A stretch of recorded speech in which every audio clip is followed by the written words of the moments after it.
The cameras switch on in a quiet studio, and for a moment it feels like just another political interview. But the tone changes the instant Mark Carney begins to describe what it is actually like to manage a relationship with Donald Trump. I understand that the two of you have shifted your relationship to text. To text, yes. And so I'm wondering who took the bold step of asking for the other's number? He offered me his number when we first met in the Oval Office, and I took it. Remember to write it down. So yeah. And how would you describe his texting manner? Is it as much rapid? All caps as there's a lot of caps. There's a lot of caps and exclamation marks involved. Yes. The calm central banker turned prime minister does not shout, does not insult, and does not dramatize. Instead, he walks viewers through a reality that has until now been mostly hidden from public view, a Canada forced to navigate an unpredictable superpower that once called itself its closest friend. Our relationship with the United States, as is the case with everyone else in the world, has fundamentally changed. And we recognize that. We've recognized that from the start. We were in a process of a long period that started in the mid-1980s, where from the first free trade agreement with the U.S., where Canada and the U.S. were coming closer and closer together. That process is over. Okay. He explains that stepping into the Oval Office is no longer a routine diplomatic ritual. It is entering a space where a single misplaced word can ripple through markets, alliances, and entire industries. The United States president, he says, thrives on leverage, tension, and drama. Negotiations that used to be grounded in shared values now often feel like stress tests designed to see who blinks first. The relationship in the Oval Office is complicated. You need to not offend him. We saw what happened at Zelensky. But at the same time, he hates being called Donald, but he calls you Mark. He calls me president, actually. Call me president. That's true. Yeah. So but he does call you Mark, and he contorts. The last time he called me president. I just want that on the record. Okay. When Trump dismisses formalities, ignores protocol, or uses first names in lopsided ways, Carney reveals that it is not casual friendliness. It is a deliberate show of dominance. Inside that room, Carney recounts, the audience is rarely just the Canadian delegation. It is a wall of cameras and reporters, the majority from American outlets, with the president playing to them as much as to any foreign leader.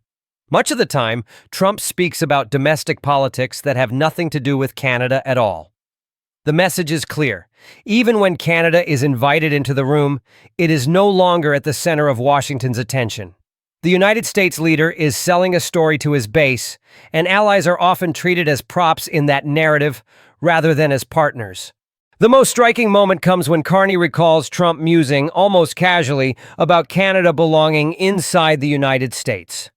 Variations of the idea have surfaced more than once, from social media posts to offhand comments about a so-called 51st state. Carney describes pushing back firmly, reminding the president that some countries are not assets to be acquired and flipped like buildings. Canada, he says, is not on the market and never will be. The way he tells it, there is no bravado in that response. Only a quiet certainty that resonates with Canadians far beyond the diplomatic bubble. That exchange matters because it crystallizes how the relationship has changed. For decades, successive leaders in Ottawa saw their job as keeping the border open, the trade flowing, and the partnership smooth. The North American Free Trade Agreement and later the United States-Mexico-Canada Agreement locked in a deep integration of supply chains, especially in autos, energy, and agriculture. By the time the newer agreement came into force, the United States absorbed well over two-thirds of Canadian exports and remained Canada's largest customer for oil, gas, and manufactured goods. This interdependence insulated the relationship for years, even when politicians occasionally clashed. He describes the Trump era not as a temporary storm, but as the moment Canadians realized that automatic alignment with Washington is no longer safe. The first steel and aluminum tariffs under Trump's earlier time in office were a warning shot. The new near-universal tariffs launched in early 2025, followed by threats on autos and agriculture, drove the point home. Even though the Continental Agreement still shields the majority of trade from duties, The constant uncertainty has shaken Canadian businesses and workers who once assumed that access to the American market was reliable. Carney describes Trump's negotiating style in terms that are clinical rather than emotional. This is a man, he notes, who has spent a lifetime bargaining in high-stakes real estate using surprise, public pressure, and maximal opening demands as tools. As president of the world's largest economy, Trump now wields those same habits on a far bigger stage. Tariffs are not merely policy instruments for him, they are signals, threats, and bargaining chips rolled into one. When he raises duties on Canadian steel one week, hints at auto tariffs the next, and then floats the idea of relaxing measures if he receives concessions, it becomes clear that the rules have changed. What keeps the interview from becoming a mere complaint is the way Carney turns this disruption into a lesson for Canada itself. He recalls traveling across the country as the trade war escalated. In town halls, factories, and community centers, he heard a version of the same message from Canadians with very different political views. If the United States can shift its approach this quickly, Canada cannot afford to rely so heavily on a single partner. Paradoxically, the external pressure did not fracture the country. Surveys taken during the tariff escalations showed overwhelming support for reducing dependence on the American market and a renewed sense of pride in Canadian institutions. Carney notes that this unity did not mean everyone suddenly supported the same party or policy platform. It meant that Canadians across the spectrum agreed on certain basics: the need to defend workers facing foreign tariffs, the importance of diversifying trade, and the belief that Canadian democracy should not be shaped by another country's electoral cycles. Polls from organizations like the Angus Reid Institute and Ipsos captured this mood, finding strong majorities who wanted less reliance on the United States, more emphasis on homegrown industries, and in some cases a willingness to boycott American products or reconsider leisure trips across the border. In the interview, Carney returned several times to the idea that Canada can give itself far more than the United States can take away. Rather than simply retaliating with tariffs, his government has pushed internal reforms meant to unlock growth inside Canada's own borders. One of his core priorities has been lowering trade barriers between provinces, making it easier for goods, services, and workers to move freely within the Federation. Economists have long argued that these interprovincial obstacles quietly shave points off Canada's productivity. Carney now frames removing them as a direct answer to Trump's tariffs, a way of replacing external vulnerability with domestic strength.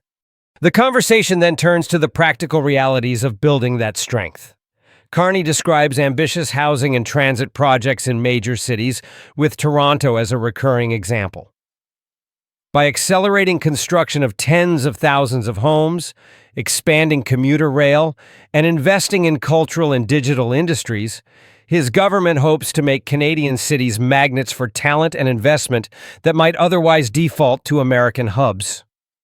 He argues that this kind of long-term infrastructure and innovation agenda cannot be derailed by the latest tariff announcement or social media post, because it is rooted in decisions made by Canadians for Canadians. Still, the interview does not ignore the reality that Trump's actions have immediate consequences.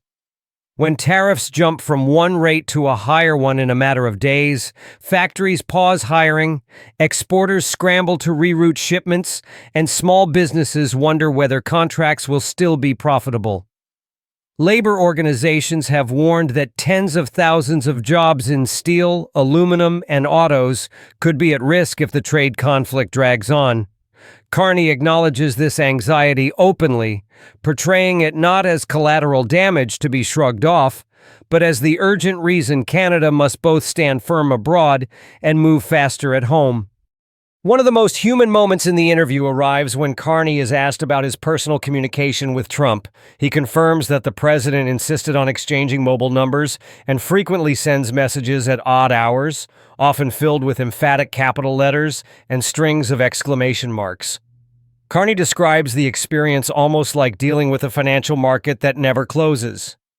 Notifications can light up his phone late at night or before dawn, mixing serious policy demands with personal commentary and sudden shifts in tone.